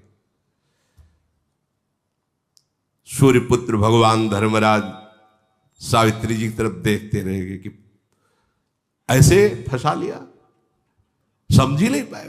वो समझ ली, भाव में आके बहुत प्रसन्न हुए और कहा, सावित्री धन्य है तुम्हारा पातिव्रत धर्म। धर्म का यथार्थ वचन सुना करके मुझे अधीन कर लिया। जाओ, मैं मुक्त करता हूं सत्यवान को। कभी जीवन में इनको अब कोई रोग नहीं होगा। ये जो सोचेंगे तत्काल वही हो जाएगा और तुम सदैव सौभाग्यवती रहोगे। यहां से भूमि लोक से जाओगी तो सौभाग्यवान होके ही जाओगी। पहले तुम सौभाग्य विहीन नहीं जाओगे कि पति पहले चला गया और तुम्हारा ये ऊपर से आशीष से दिया। तेरे ही नाम से वंश परंपरा चलेगी। तुम्हारे सत्यवान से जो पुत्र होंगे धर्मात्मा, महान और बलशाली होंगे और 100 पुत्र होंगे। धर्मराज जी ने कहा, देखो ये जो भागवतिक धर्म सिद्धांत है मिथ्या नहीं है। हमने लोग कलयुगी जीव ऐसे वासनाओं में बह रहे हैं। सोचो, जहां हमारा, हम कहते हैं हमारा सनातन धर्म, यह है हमारा धर्म। एक बार वर्ण कर लिया, देवर्षि नारद जी कह रहे, पिता कह रहे, वो वर्ण भी ऐसा नहीं, सत्यवान से वार्ता नहीं की। हमने वर्ण किया, अब आप पता लगा ये कौन है, ठीक कुल निकला, ठीक पर। ऐसा नहीं कि हम जो वर्ण कर लें भाई, साथ में वयोवृद्ध चल रहे हैं उनका निर्णय करेंगे। क्या ये जो आज की नवीन धारा चल रही है ये हमारा धर्म है? ये जो नवीन धारा चल रही, नए नए बच्चे जो आजकल ये मित्रता का व्यवहार करते हुए वासनाओं का खेल खेल रहे हैं, कैसे जानोगे धर्म क्या है? कैसे जानोगे पवित्रता क्या है? जो धर्मराज की भी बुद्धि को लड़खड़ा दिया, सबको उत्तर देने की सामर्थ्य रखने वाले को निरुत्तर कर दिया, वो है धर्म पालन। अपने पति में भगवत भावना करके, ये अलौकिक बात, ये अलौकिक बड़ी महिमामयी बात। जो जहां है अपने धर्म को समझो। ये तुम्हारा मनोरंजन नहीं है, ये जीवन भगवत प्राप्ति के लिए है। नाम जप करते हुए अपने कर्तव्य को भगवान की पूजा समझते हुए, अपने संबंधों को भगवत प्रसन्नता, भगवत भाव से युक्त करते हुए अगर जीवन व्यतीत कर ले गए तो वो पद प्राप्त होगा, वो महिमा जागृत होगी जो जीवन की परम सार्थकता है। श्री राधा वल्लभ लाल की। उपासक अपने आराध्य देव का दृढ़ भरोसा, ये अहंकार से रहित जो महापुरुष का सेवन करने वाले हैं उन्हीं को ये भरोसा प्राप्त होता है। नहीं, अहम जनित जो कर्म करे उसका तो भरोसा होता है, लेकिन प्रियालाल के चरणों का भरोसा नहीं होता। ये रहस्य रघुनाथ कर बेग न जाने कोई, जो जाने रघुपति कृपा तो सपन्यों मोह न होए। यह रहस्य रघुनाथ कर बेग न जाने कोई। जल्दी कोई ये समझ नहीं पाता, जो समझ गया फिर वो जानत तुम्हें तुम्हें हो जाए, फिर किंचन मात्र भेद नहीं रह जाता, वो अभेद स्थिति को प्राप्त हो, वो प्रेम स्वरूप हो जाता है, जानत तुम्हें तुम्हें हो जाए। श्रीपाद प्रबोधानंद जी महाराज कह रहे हैं ये वृंदावन धाम है। साधो शक्नोषि नो चेत सकलमपि हठात स्वप्न कल्पम विहातुम तर्हि त्वं ध्याय वृंदावन मनुषं अथोपास्य वृंदावनेशौ तन्नामान्येव नित्यं जप सतत मथो तत्कथां संसृणुष्व श्रीमद् वृंदावन स्थानथ परिचर भो भोजनाच्छादनाद्यैः। इसमें साधो संबोधन करते हैं, अर्थात ये जन साधारण से ऊपर उठी हुई बात है। जो सतमार्ग में चल पड़ा है, जिसने निश्चय कर लिया है कि इसी जन्म में मुझे प्रिया प्रीतम की प्राप्ति करनी है, वो साधो ही हो गया। वो चाहे पैंट शर्ट में हो, चाहे वो धोती कुर्ता में हो। साधु का तात्पर्य उसके स्वभाव से है, बाहरी वेश से केवल साधु नहीं माना जाता। वेश के साथ आचरण नहीं है तो वेश तो कालनेमी ने भी रख लिया था। वेश तो बहुत से कत्ल करके भी रख लेते हैं, वेश तो बहुत से चोर और ठग भी रख लेते हैं। वेश रखने में कितने मिनट लगता है? थोड़ी देर के लिए वेश रखा, फिर सांसारिक वेशभूषा में फिर ऐसे विचरण कर रहे। कई ऐसे प्रसंग पाए गए। वेश का खास महत्व आचरण से है। यदि आचरण नहीं तो वेश का कोई खास महत्व नहीं है। साधो सकनोषि नो चेत सकलमपि हठात स्वप्न कल्पम विहातुम। अय साधो, अय उपासक, तू इतना बात समझ ले कि जितना तू इस संसार का वैभव सुख देख रहा है, एक स्वप्न है, स्वाप्निक है, काल्पनिक है, सत्य नहीं है। हे साधो सकनोषि नो चेत सकलमपि हठात स्वप्न कल्पम विहातुम। यदि तुम मेरी बात मान सको और ऐसा कर सको, क्या ये जितनी भी भोग सामग्री, जितने भी भोग प्रक्रियाएं, जितना भी वैभव, ये एक स्वाप्निक है।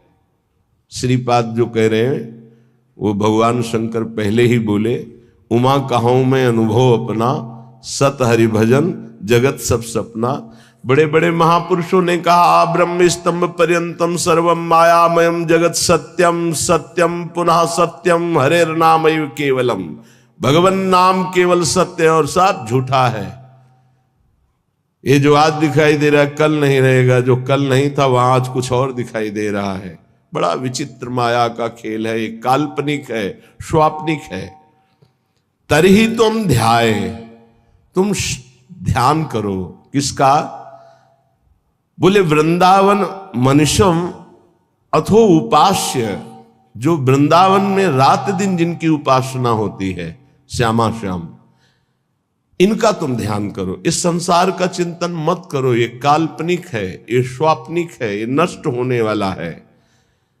बोले बहुत कठिन है प्रिया प्रीतम का चिंतन करना, श्यामा श्याम का चिंतन करना।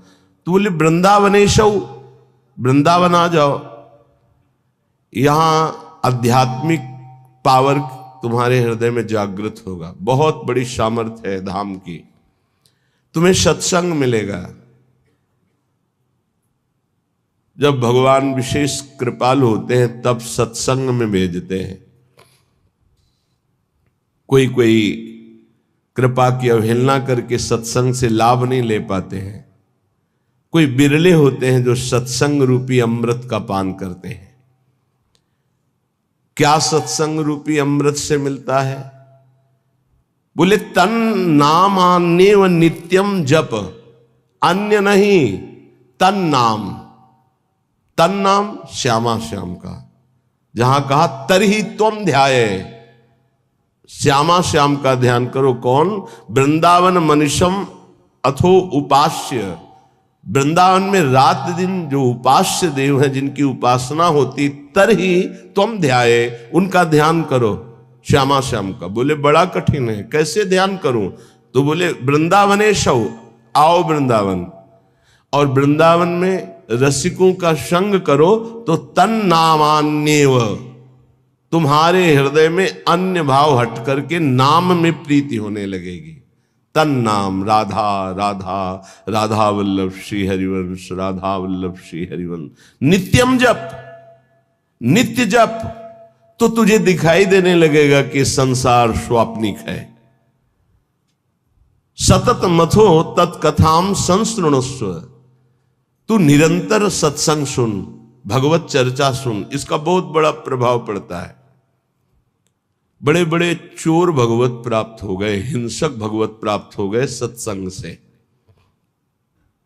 सतत मथो तत्कथाम संसृणुस्व, देखो भगवान की विशुद्ध कृपा का फल आप अपने ऊपर। आप यहां 2 बजे से 2:30 बजे से 3 बजे से ऐसे तैयार होकर पंक्ति में खड़े रहते हैं। जो सत्संग सुनने के रसिक जन हैं, 4:15 बजे से सत्संग प्रारंभ हो जाता है। आप लोग यहां आकर के केवल वो वार्ता ही तो सुनते हैं ना, लौकिक वस्तु तो कोई नहीं मिलती कि बाद में प्रसाद मिलेगा। ये है भगवान की विशुद्ध कृपा कि आप अपनी नींद का त्याग करके, आराम का त्याग करके, शरीर सुख का त्याग करके भगवत सुख के लोलुप होकर सत्संग में बैठे। ये केवल भगवत कृपा है, केवल भगवत कृपा। बिनु सत्संग विवेक न हुई, और राम कृपा बिनु सुलभ न सोई। भगवान की कृपा से ये सुलभ। कितने सत्संग में सुन रहे हैं, कितने भारतवासी हैं, कितने हैं, विचार करो। 140 करोड़ कितने लोग सुन रहे हैं, या कितने यूट्यूब से सुनेंगे, उनमें से कितने पकड़ेंगे, भगवत कृपा पात्र ही सुन पाएंगे। सतत मथो तत्कथाम संसृणुस्व, भगवत प्रेमी महात्माओं के मुख से भगवत चर्चा सुनो, प्रिया प्रीतम का नाम जप करो। और बहुत जोर की बात कर रहे हैं, अगर नाम में प्रीति नहीं हो रही, भगवत चर्चा सुनने में प्रीति नहीं हो रही, तरही तुम ध्याये वृंदावन। रात दिन जिनकी उपासना कर रहे हैं रसिक जन, उन प्रिया प्रीतम का ध्यान नहीं हो रहा, तो फिर कह रहे श्रीमद वृंदावन स्थानत परिचर भो भोजना छादनाद्यैः वस्तु कोटि गुणम श्रुतम सकृतम वासो नवासादिभिर। तुम्हें एक उपाय बता रहे हैं जिससे तुम्हें जल्दी लाभ मिल जाएगा, कि जो वृंदावन वास कर रहे हैं भगवत प्रेमी जन, आप उनकी सहायता कर दो, परिचर्या कर दो। भोजनाच्छादन दी, उनके जल की व्यवस्था, भोजन की व्यवस्था, वस्त्र की व्यवस्था, वास की व्यवस्था। वस्तु कोटि गुणम श्रुतम सुकृतम वासोन्नवासादि भी। वस्त्र है, अन्न है, जल है, व्यवस्था उनके रहने की। तो बोले जो ऐसा करता है तो अन्य जगह से करोड़ गुना बढ़कर उसको यहां लाभ मिलता है। वस्तु कोटि गुणम श्रुतम सुकृतम, सुकृतम माने होता पुण्य। जैसे आप गांव में अपने 50 को भोजन पवावें और फिर संगम प्रयागराज तीर्थ में जाके भोजन, तो बहुत बड़ा अंतर हो गया। फिर काशीपुरी में, द्वारिकापुरी में, अयोध्यापुरी में, मथुरापुरी में, कांचीपुरी में, अवंतिकापुरी में, इनमें पवाएं तो उससे भी बहुत बड़ा अंतर पड़ा, बड़ा लाभ मिलेगा। लेकिन श्रीधाम वृंदावन में यदि वास करने वाले जन हैं, उनको भोजन है, वस्त्र है, उनके वास की व्यवस्था है, तो वस्तु कोटि गुणम श्रुतम सुकृतम वासोन्नवासादिभिर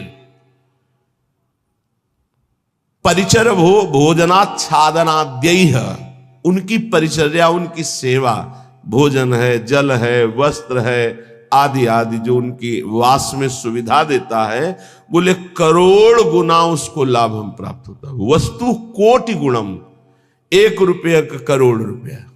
ये किसको? जो अपनी वस्तु दान करता है। दूसरी बात, जो ये मान के कि प्रिया प्रीतम प्रभु की दी हुई वस्तु प्रभु के जनों में लग रही, तो उसे भगवत प्रेम प्राप्त होता है, उसकी नाम में रुचि हो जाएगी, उसकी प्रिया प्रीतम के ध्यान में रुचि हो जाएगी, उसकी भगवत चर्चा सुनने में रुचि हो जाएगी। वस्तु वही दी, फल 2 हो गए।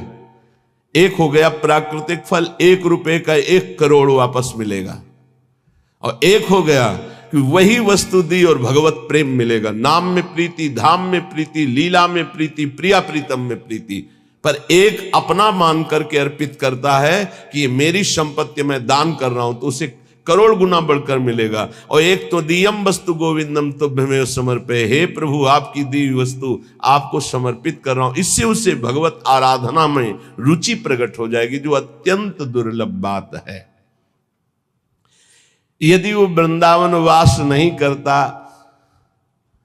और वो वृंदावन वास की व्यवस्था करता है, वृंदावन वासियों की जो विरक्त भाव से वास कर रहे हैं, जिनके जीवन का उद्देश्य प्रिया प्रीतम है, उनके वास की व्यवस्था में कुछ सहयोग करता है, तो बोले तीर्थे वासी तुम स्वयं ही तरति दो तो सा यत तारेत, उसको डबल लाभ मिलता है। क्या? वो स्वयं तरता है, अपने परिवार को भी तार देता है। वृंदावन वास नहीं हो पा रहा तो भी उसे वास करने वाले से बढ़कर लाभ मिल रहा है, क्योंकि वास करने वालों की व्यवस्था कर रहा है वो। पर देखो, दो प्रकार का लाभ होता है, एक होता है लौकिक लाभ, एक होता है पारलौकिक लाभ। यदि आपने पारलौकिक लाभ का संकल्प करके संतों की सेवा शुरू की है, तो खेल कुछ और होगा जिसे तुम पहले समझ लो। और अगर लौकिक लाभ के लिए शुरू किया है तो खेल कुछ और होगा, उसको पहले समझ लो। एक पूज्यपाद उड़िया बाबा जी के निज जन हमें 25 वर्ष पहले मिले थे, महाराष्ट्र के थे वो, बाबा से संबंध रखते थे। परिक्रमा में मिले, बड़ा आनंद मिला, क्योंकि अपने प्राण प्रिय बाबा के जन थे। तो उन्होंने घटना सुनाई चलते चलते, पानी घाट से लेकर चामुंडा मोड़ तक चर्चा ये चली थी। तो उनका बड़ा दिव्य धाम है, यहां के वासियों की सेवा का बड़ा दिव्य फल है। वो प्रसंग वशात याद आ रही, सत्संग में एक दो बार सुनाया, पकड़ पाओगे तो याद आ जाएगा। तो एक बड़े धनी मानी दिल्ली के जन थे, घटना थी, फैक्ट्रियां थी, खूब धन, अकेला लड़का सब। उनको कहीं संतों के संग से एक बात लाभ की सुनने को मिली कि वृंदावन के विरक्त रसिकों का अगर सेवन किया जाए, सेवा की जाए, परिचर्या की जाए, तो बहुत जल्दी लाभ मिलता है। तो उन्होंने प्रार्थना की वृंदावन में आकर कि कैसे सेवा की जाती, मुझे तो पता ही नहीं। तो उनका संतों को निमंत्रण दो और सुंदर भोग पवाओ, और उनको वस्त्र है, भेंट है, जो उनका आप कर सकें, फल फूल। अच्छा, ऐसा। तो उन्होंने पूछा कि आप चाहते क्या हो? तो उनका भगवान की प्राप्ति। बोले होश में बात करना, आप जो बात कर रहे हो बहुत बड़ी बात है, पीछे मत हटना। तो उनका प्राणों की बाजी लगाकर, भाई इस बात की पूर्ति के लिए हम तैयार हैं कि मुझे भगवान चाहिए। का तय करो साधु सेवा और तुम्हें भगवान मिलेंगे पक्का। अब वो वृंदावन के प्रेमी जनों की सेवा करते, 100-500 संतों को निमंत्रण देते, सब पवाते। धीरे धीरे इतना संतों से प्रेम हो गया कि प्रार्थना की कि दिल्ली में हमारे घर को पावन करो। तो प्रति महीने बस लाते, 2 बस, उनमें संतों को बैठालते, बहुत उत्सव मना करके वहां ले जाते, पवाते, अच्छी भेंट, कपड़ा लता, फिर उनको यहां छोड़ने आते। ऐसा चलने लगा। वृंदावन में तो सेवा करते ही, खूब धन था, वो अपने घर भी ले जाते। एक दिन यही रमण रेती में बस खड़ी थी, ये घटना कोई कथा नहीं, यही रमण रेती में बस खड़ी थी। तो एक विरक्त संत जो कभी वृंदावन से बाहर ही नहीं जाते थे, कभी निमंत्रण में किसी के नहीं जाते थे, भिक्षावृत्ति से जीते, वो जाके बैठ गए। तो जब सब संतों ने देखा, कहा बाबा तुम्हें पता है ये दिल्ली जाएगी बस और वहां निमंत्रण है। कुछ नहीं बोले, बैठे थे। सबने सेठ से कहा तुम्हारी साधु सेवा सफल हुई। ऐसे विरक्त जो किसी का भी प्रतिग्रह नहीं लेते, भिक्षावृत्ति से जीते हैं, ऐसे अकिंचन महापुरुष पता नहीं क्यों, कौन सी कृपा उदय हुई कि वो आपके घर दिल्ली आए हुए हैं। वो बैठे पंगत में, पाए और जब वो सामने भेंट देने आए तो बोले ये भेंट लेने नहीं आया हूं, तुझे लेने आया हूं, चल वृंदावन। तो उनका बाबा मैं तो वृंदावन जाता ही रहता हूं। और वो बस चल वृंदावन, चल वृंदावन।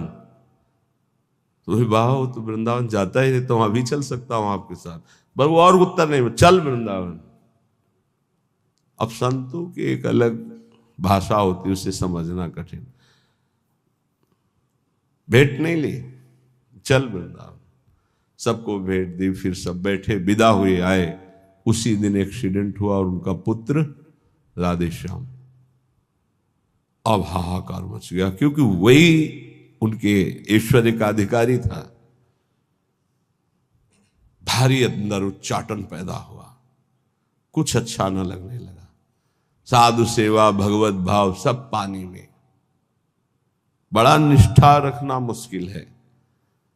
जब ये खबर वृंदावन आई तो वही संत गए जो हमें चर्चा सुना रहे थे, और जाकर उनसे कहा कि ए भाई, वो ऐसे नहीं आए थे, वो जो विरक्त आए थे, वो आपको भगवान की प्राप्ति कराने आए थे। चलो वृंदावन, आप अश्रद्धा मत करो, ये आपके लिए बहुत बड़ा योग बना है। तुम्हारा पुत्र भगवत प्राप्त हो गया है। शरीर पूर्व प्रारब्ध कर्म के अनुसार एक्सीडेंट से छूटा, पर वो भगवत प्राप्त हुआ। शरीर का हेतु जो छूटने का होता है बड़े बड़े महापुरुषों को होता है। जैसे पूज्य बक्सर वाले मामा जी, बड़े महापुरुष, भगवत कीर्तन होते हुए जा रहा था और एकदम एक्सीडेंट हुआ और बोले राधा, बरसाने से दर्शन करके जा रहे थे कहीं भगवत संगोष्ठी में, शरीर पूरा। तो शरीर का हेतु पूरा होना उसकी गति से मतलब नहीं रखता। बोले तुम्हारा पुत्र परम गति को प्राप्त हुआ है। अब वो सब मिटिया मेट कर दिया, सब बेच बाच करके सब संतों में बांट दिया। वृंदावन आकर पति पत्नी भगवत प्राप्त हो गए। वो बात उन संत भगवान ने सुनाई। ये कब होता है? डरना मत, मुझे भगवान चाहिए, मुझे भगवान चाहिए। क्यों ये भगवान चाहने वालों के साथ ऐसा क्यों होता है? क्योंकि ये भगवान ही सब रूपों में है। वो कहते मेरे इन रूपों को तो तुम्हें पसंद, आओ मेरे सच्चिदानंद रूप में आओ। तो सबकी ममता ताग बटोरी तुम नहीं कर सकते, वो बटोर लेते, आओ मेरे सिवा रह नहीं गया कोई। ये कृपा होती है। हे युधिष्ठिर, जिस पर मैं कृपा करता हूं उसका सबसे पहले प्रियजनों से वियोग कराता हूं और धन का अपहरण कर लेता हूं, और किसी का भी किसी योग्य न रखकर, किसी काम लायक न रखकर उसे ऐसा कर देता हूं कि सिर्फ मेरा ही भरोसा, मेरा ही आश्रय। तो एक शब्द में कहा, उसका सर्वनाश कर देता हूं। आओ होली खेलो। सर्वनाश की होली खेलना हो तो श्री कृष्ण से प्यार करना। डर गए ना? डरना मत। सर्वनाश का मतलब है तुम्हारी मृत्यु का नाश, तुम्हारे काम, क्रोध, लोभ, मोह, मद, मत्सर, हर विकार का नाश। और सच्चिदानंद स्थिति में ऐसा नहीं है कि सबके धन का अपहरण कर ले। अम्बरीश जी चक्रवर्ती सम्राट, दशरथ जी चक्रवर्ती सम्राट, वृषभानु जी, नंद बाबा, बड़े बड़े महाभागवती हैं जिनके आंगन में भगवान घुटने केवल खेल रहे। कभी कभी भक्तों की अनेक जन्मों के संस्कार को भस्म करते हुए माया समेट लेते हैं। यही माया है, मैं और मोर तोर तय माया। तो यहां कह रहे हैं जो अपनी वस्तु मानकर दान करता है उसे करोड़ गुना बढ़, ये अच्छा लगता है, ये अच्छा लगता है। एक देव करोड़ भंजाओ, और दूसरा है आपकी वस्तु आपको समर्पित, वो सीधे आपको प्राप्त करेगा प्रभु को।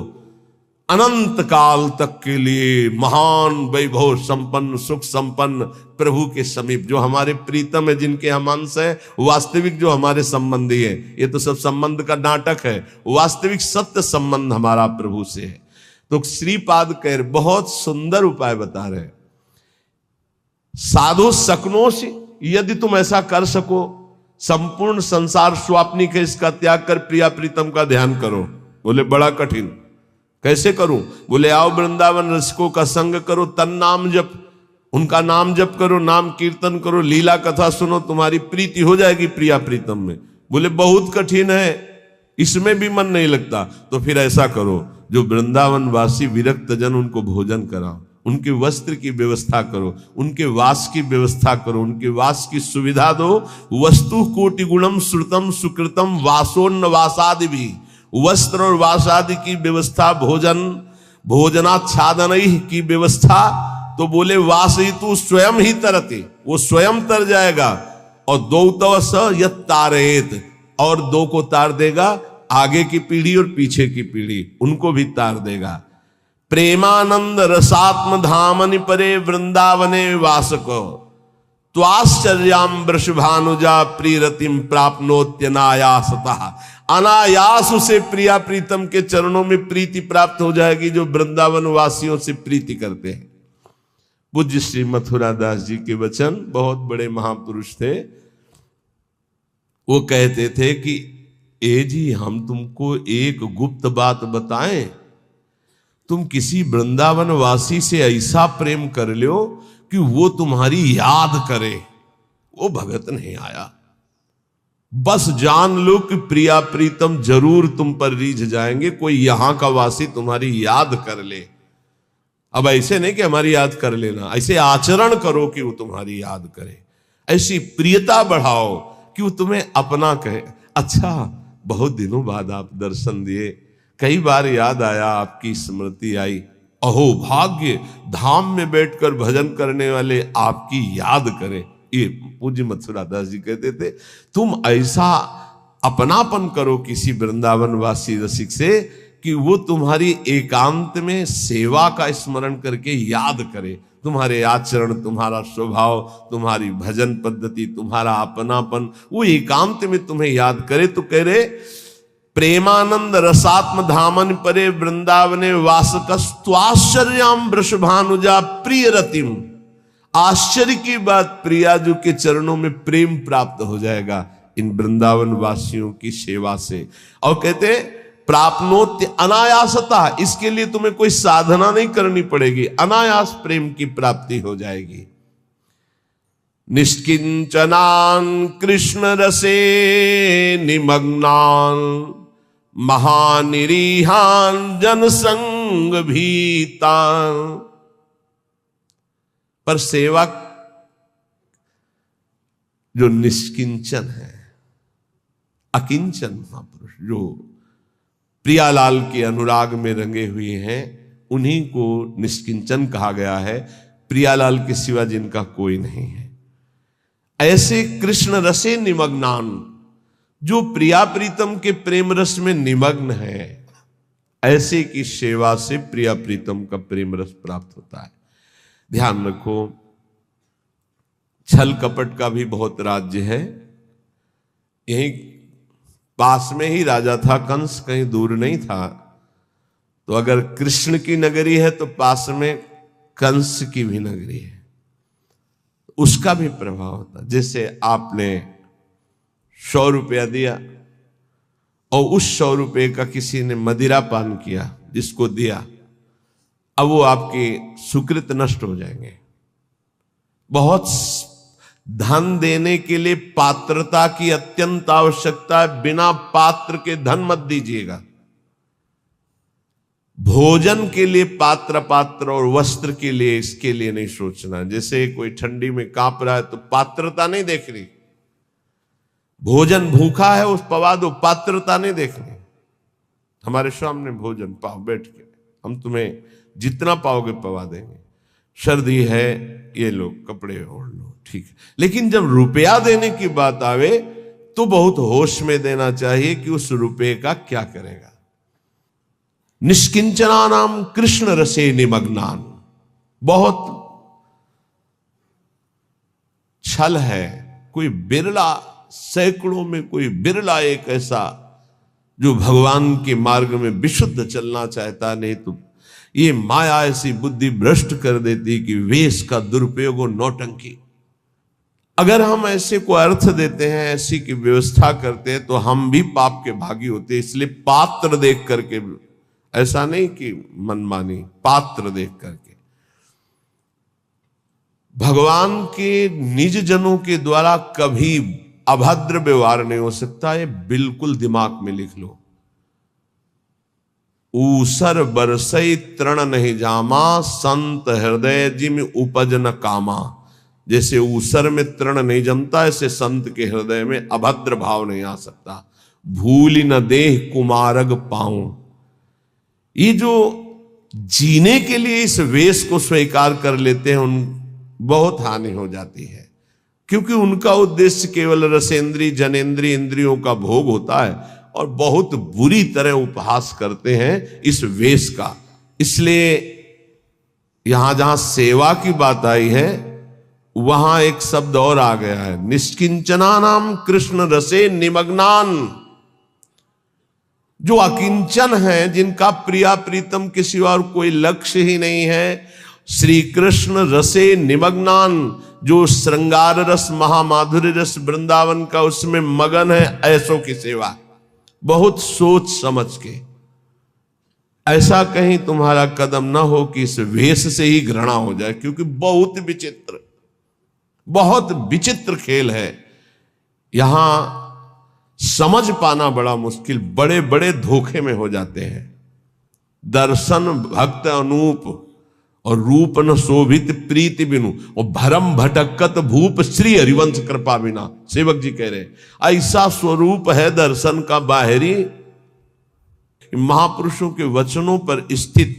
हम बहुत सोच समझ कर संग करें, बहुत सोच समझ कर सेवा करें। श्री कृष्ण रसे निमग्नान, यहां धोखा नहीं है। जहां भगवत भक्ति है, जहां भगवत प्रेम है, पहली बात तो ये समझ लीजिए कि भगवान की प्रधानता रखने वाला मांग नहीं रख सकता, ये पक्की बात है। रोटी के सिवा, रोटी की मांग की हर संप्रदाय के आचार्यों ने अनुमति दी। भगवान शंकराचार्य अद्वैत सिद्धांत के, उन्होंने कहा भिक्षान्नम औषधम, औषधि की तरह भिक्षान्न से उदर पोषण। हमारे भूख लगेगो मांग खाऊंगो गिनो न सांझ सवेरो, अन्यथा नहीं। ये धन की लोलुपता और श्री कृष्ण रस निमग्न, इसमें बहुत जमीन आसमान का अंतर है। बोले ठाकुर सेवा के लिए चाहिए, कब आदेश किया ठाकुर जी ने कि हमारे लिए तुम धन मांग करके लाओ? वो तो कह रहे मये मनाधत्सो मई बुद्धिम निवेश है, मेरे में मन लगाओ, मेरे में बुद्धि लगाओ। है तुम्हारे पास तो चढ़ाओ, नहीं है तो एक अशोक का पत्ता लो और ऐसे लगा लो, सोने के मुकुट से भी बढ़कर ठाकुर जी राजी हो जाएंगे। पत्रम पुष्पम फलम तोयम ये में भक्त्या प्रेक्षति।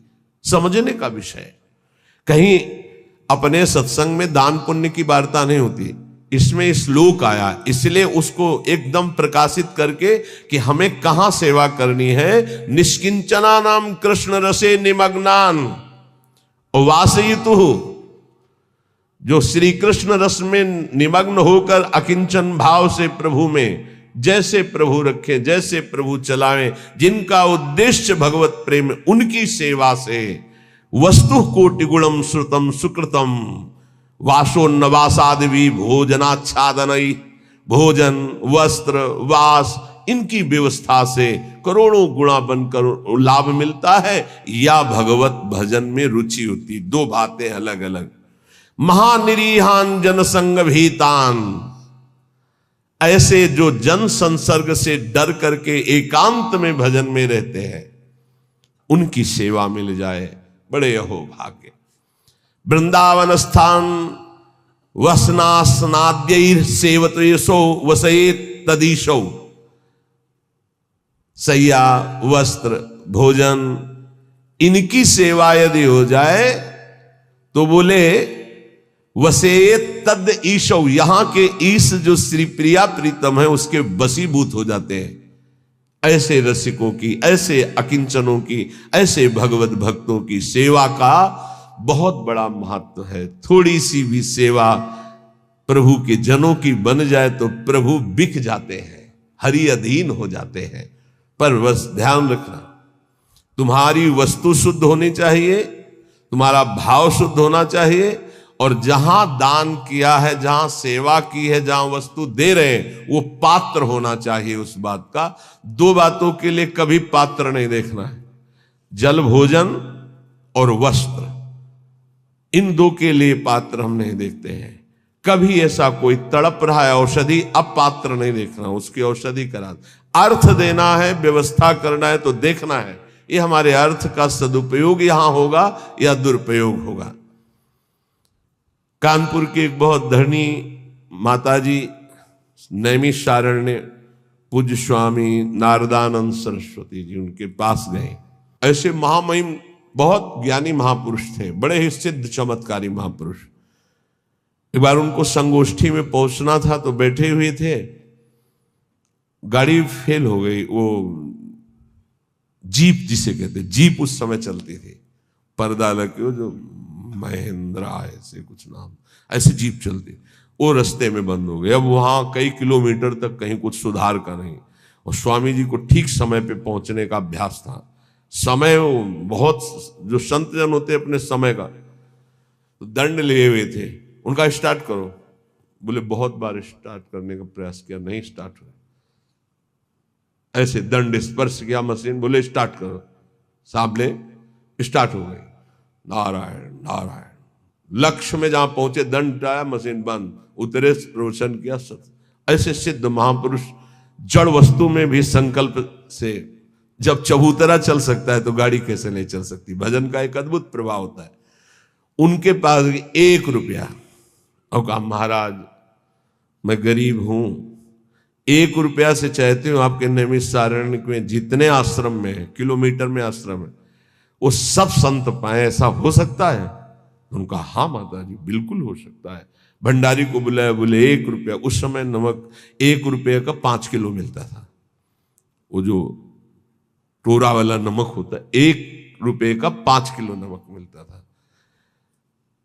5 किलो नमक में तो पूरा नैमिषारण्य का भोजन बन जाएगा। 5 किलो नमक तो थोड़ा पड़ा।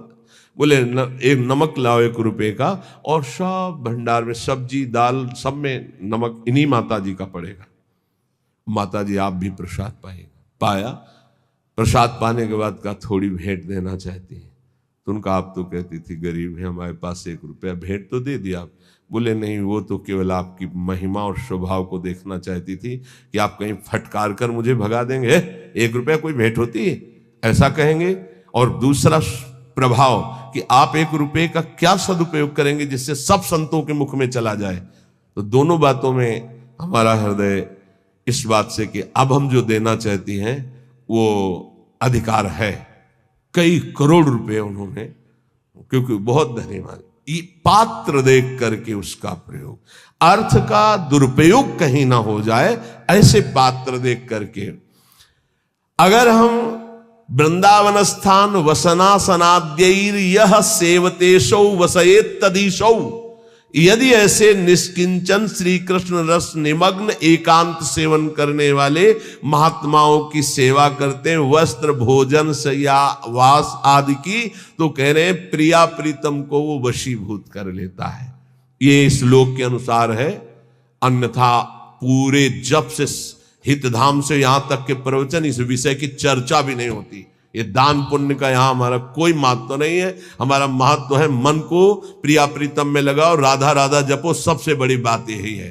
अब ये प्रसंग है इसलिए इसकी चर्चा हो रही, इसका महत्व नहीं। ये मत समझा जाए कि ये कोई खास महत्व की बात है। खास महत्व की बात है एक एक श्वास प्रभु में अर्पित करके राधा राधा राधा ऐसा निरंतर समय को व्यतीत करें।